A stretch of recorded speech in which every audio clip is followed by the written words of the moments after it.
Hello my Keto Peeps, it's Samaya and welcome back to my channel, I Don't Sugarcoat.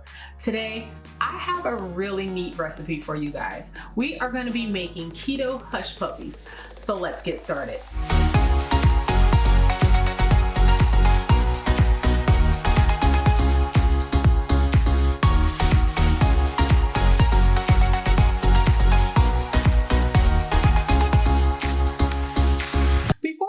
Today's video is sponsored by Wholesome Provisions and Lupins for Life. These are two amazing companies and I love that they are both dedicated to a healthier way of eating. Wholesome Provisions has a great line of products for your low-carb baker. They have Lupin Flour, sweeteners, low-carb chocolate chips, and so much more. They also have a line of pre-made goods that you may want to check out for yourself. Lupins for Life specializes in making Lupin products. I love their Lupin Flour, their Lupin Semolina, and their kibbles and crumbs. They have great high quality Lupin products that you will just love. Now, although this company is located in Australia, Lupins for Life and Wholesome Provisions have come together to be able to bring you these products here in the US. So I will leave a link to both of their websites in the description of today's video and a link to where you can buy their products. Now let's begin this recipe. Alrighty, to begin, we are going to start off with 3/4 of a cup of some Lupin Semolina. Now, if you saw my other video for making corn dogs, I told you that I have started to weigh each ingredient myself. I previously used to use an app to convert it, but that app doesn't always get it right. And I think that's why some of you guys are having trouble with the recipes. So each recipe from here on forward will be weighed by me. Previous recipes will take a little bit of time for me to get all those done all over again with the proper measurements to grams. So you will see that those recipes, most of them will no longer show the gram conversion anymore because I don't know how close to being right those are. So any new recipes, the gram conversions will be as it is in the video. So you guys should be able to have more success at making my recipes. Okay, so let's continue. To the Lupin Semolina, we're going to be adding some Lupin Flour. And that is 1/2 cup of Lupin Flour. I'm not sure if I said that or not. 1/2 cup of Lupin Flour. And now I'm going to be adding in 1/8 cup of some Vital Wheat gluten. To this, we're going to be adding 1/8 cup of some wheat protein isolate 8000. You can use the 5500 version, but it does have more protein. Now, this step is optional. I'm going to be using 2 tablespoons of some buttermilk powder. You could always do my faux buttermilk recipe, which is just adding some distilled vinegar to some non-dairy milk, or you can do this. If you do the faux buttermilk, you will cut down on the carb count. So I'll leave that up to you. And this is 2 tablespoons of some powdered buttermilk. Now in my cup here, I have 1 teaspoon of some baking powder.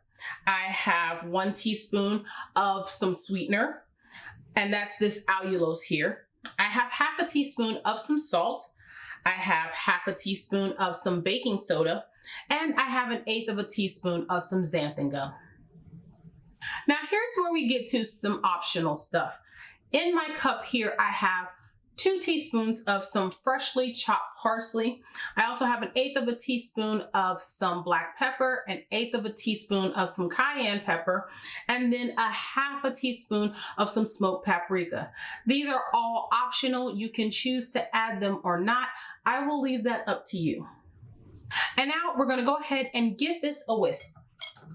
Okay, I'm going to go ahead and add in 1 cup of some non-dairy milk, and then add in 1 egg.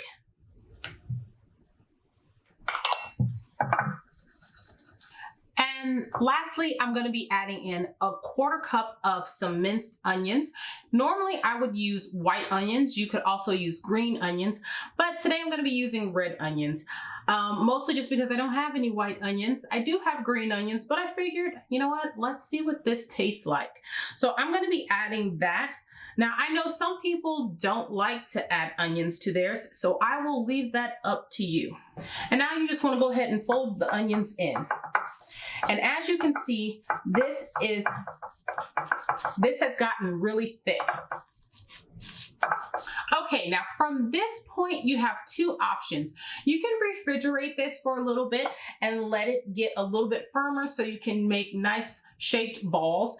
But if you're running a little short on time, then you can just go ahead and use a cookie scoop and just drop them into your oil like I will be doing today. I'll tell you now, I've done them both ways and both ways work out just fine. When I have more time, I stick it in the refrigerator, which is what I would recommend, but you don't have to do that.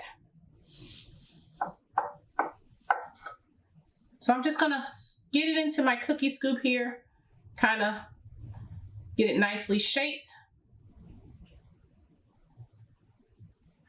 And then I'm gonna gently drop that into my oil, and I'm gonna keep going.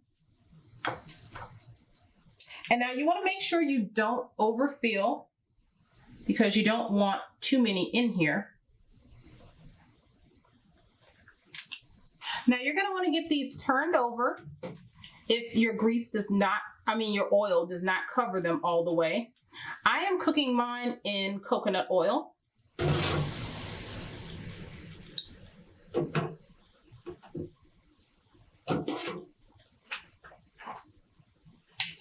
All right, you guys, they are all done. And here they are, keto hush puppies. I'm telling you, these things are amazing. Now, they may look a little dark to you, and I should have said this to you guys before, but I don't know if I've ever really fried much with Lupin Flour, and I probably should have said it in my corn dog video. When you fry things with Lupin Flour tends to brown very quickly. Really not just frying, but also when you bake with it, it browns really quickly, which is why I'm usually telling you to cover your baked goods with a sheet of aluminum foil because it gets its color really fast. But I promise you, even though these look a little dark, they are not burnt and they will not taste burnt, I swear. So I'm gonna go ahead and break one of these open so you can get a look inside, and then I'll try one of them for you. And they smell freaking amazing. Let me just say that.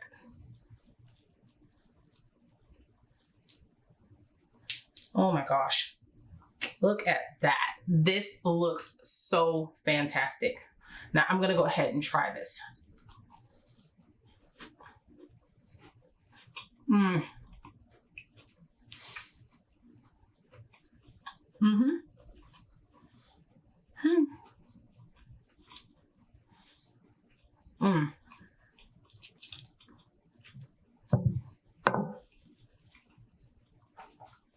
Oh my goodness, you guys.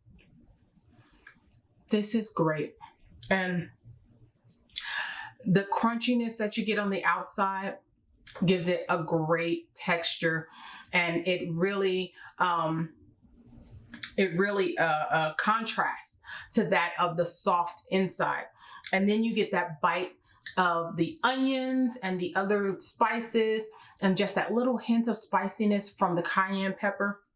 I think these are absolutely fantastic, and all that's missing is a nice piece of some fried fish. Like, this is amazing. Oh my goodness. And I'm gonna totally finish this one, probably off camera. And I probably shouldn't, you guys. I'm totally wearing a new waist trainer that's one size smaller than my other. And oh, I don't think it's gonna like it too much if I keep eating stuff. But this is really delicious. And I can't say enough about it. You guys, try this, make this. Whatever you like to eat hush puppies with, make it and give it a try. I'm certain you're gonna love it, especially with some fish. So that's going to be it for me today, you guys. Keto Hush Puppies. I will leave the nutritional facts in the description of this video, as I do with all of my videos, but that is all I got for you today. If you enjoyed this video, please hit that like button for me. And if you're new here, click that subscribe button and don't forget to ding that little bell so you can get notifications every time I upload a new video. And until next time, you guys, bye.